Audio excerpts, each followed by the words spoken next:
There's a lot of things swirling around us that we feel we have no control over. From a pandemic to a quarantine, from injustice that led to protests and riots, all of these things are bothering us and gnawing at us. But one thing that bothers us all the time is the junk that penetrates our mind, fills us with fear, depression, anxiety. That never goes away. I'm Barry Kibrick. Today, though, we are going to get enlightened on how to narrow that gap of crap that constantly runs through our brain.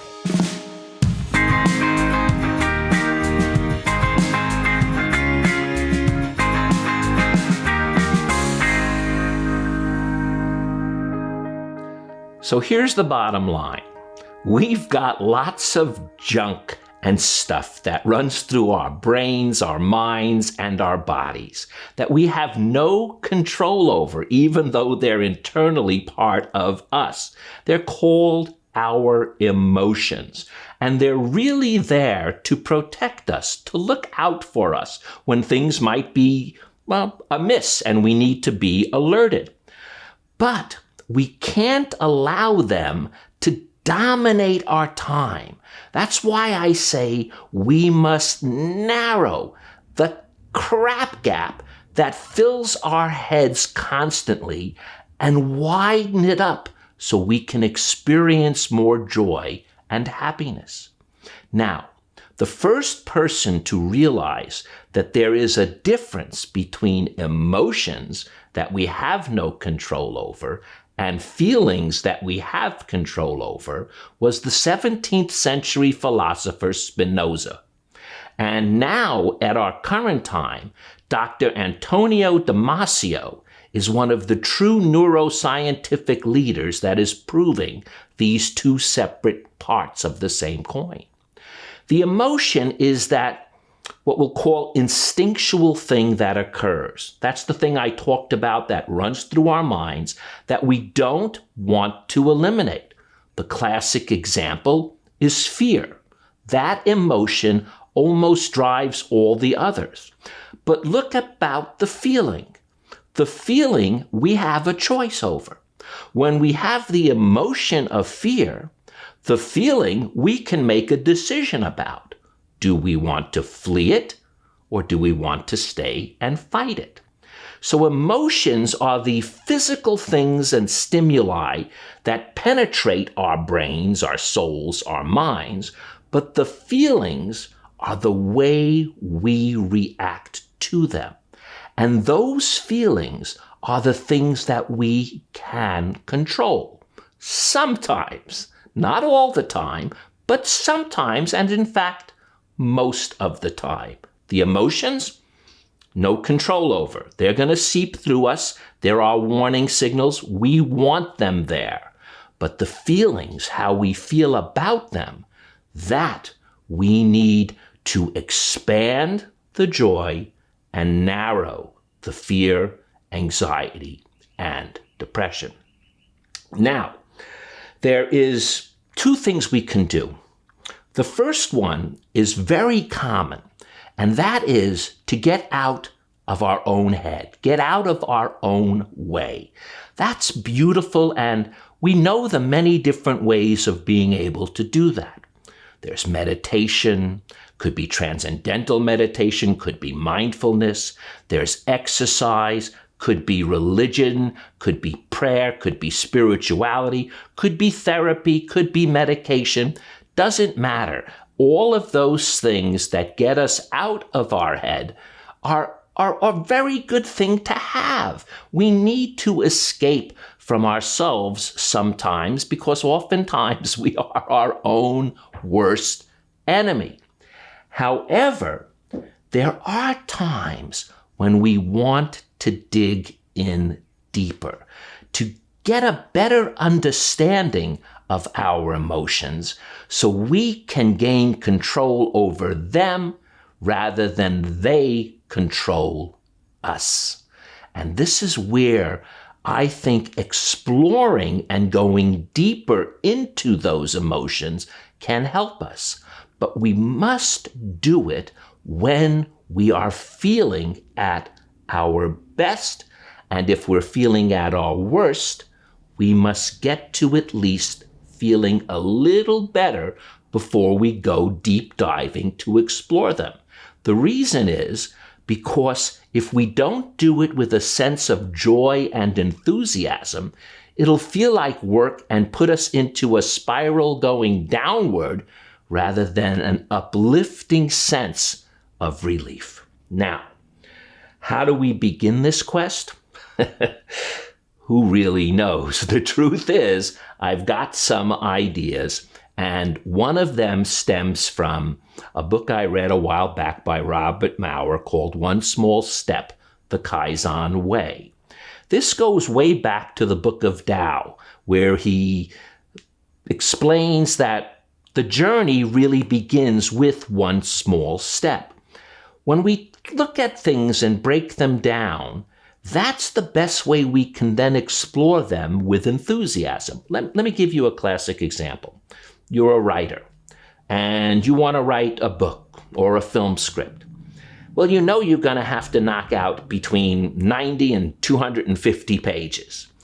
That's a burden that you really carry on your shoulders. You've got a blank page and you got to fill up 250.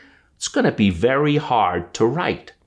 However, if you broke it down into a small step and looked at it as writing a page or a scene, or for that matter, a sentence, whatever that small step is, it will naturally lead you to that activity. Remember, that first step starts the journey. That automatically gets you out of your head and into action.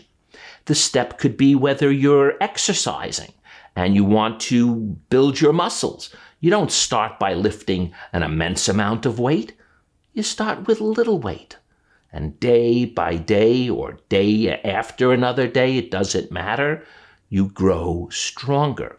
And in a sense, what you're doing, especially with exercise, think about this, you're really tearing down the muscle, then letting it relax, and it expands. The same thing happens with your mind. Sometimes you have to work just a little bit. Take it easy and let it expand. But you must do it with enthusiasm.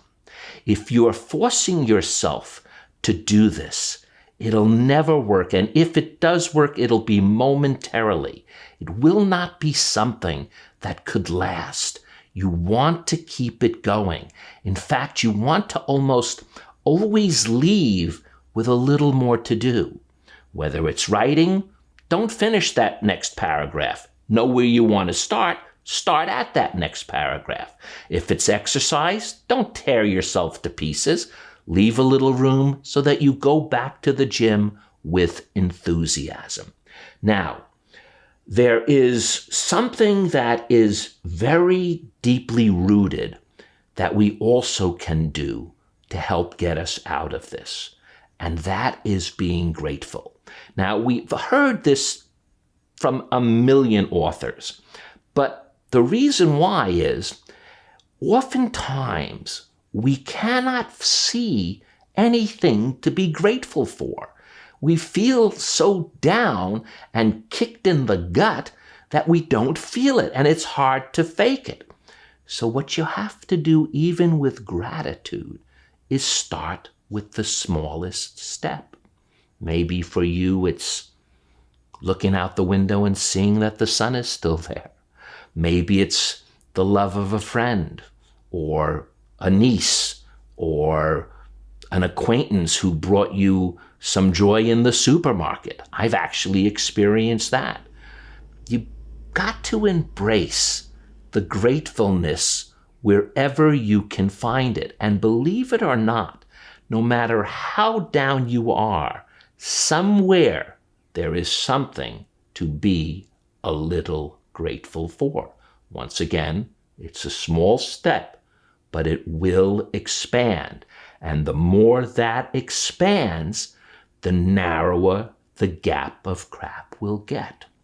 Now, another thing is if we're able to stay curious, curiosity can't help but give us a joie de vivre, a joy for life, because it makes us think of all the different things that are out there, that when we are depressed or anxious, we don't allow ourselves to see. But with curiosity, you can look at things in different lights, in different perspectives, in different ways, and that curiosity will also help you get out of the breath of depression or anxiety and open up the doors to the joy and contentment. Another thing is what they call flow. We've heard the term from the 60s, let's go with the flow. Well, the truth is, you do have to go with the flow. Get into the flow of whatever it is you're doing. So let's go back to an example of a blank page in writing.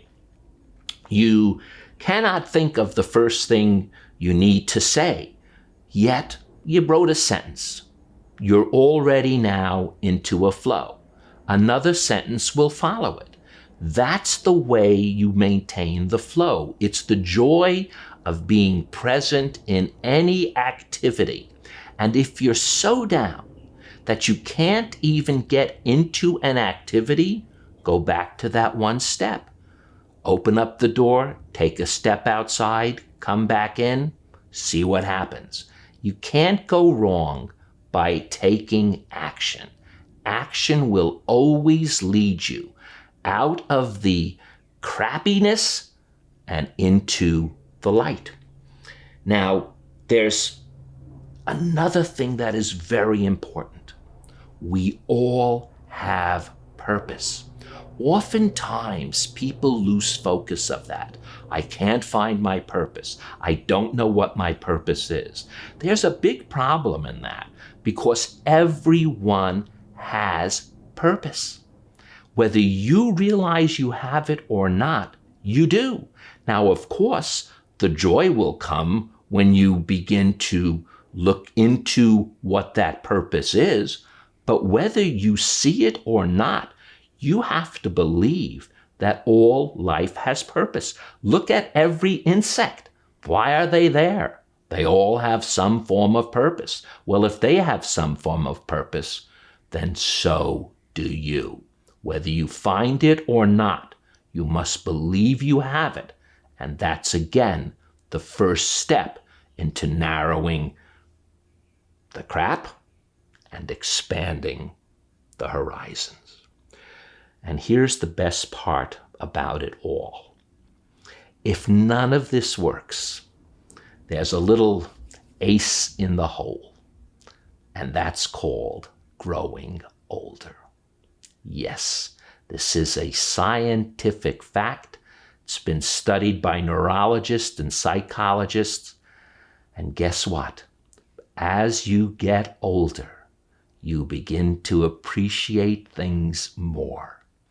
Now, of course, there's 7 to 8 billion people on the planet. There won't be every one of us that get that way. But for the most part, that's what research shows. That the older you get, the more content you are, the more satisfied you are, and the more you see the good things around you. But why wait? Why wait? Maybe you're 19 years old and 18 just got out of high school. Maybe you don't know if you want to go to college or work. What's the difference? Try it. Remember, action. Action will lead to contentment.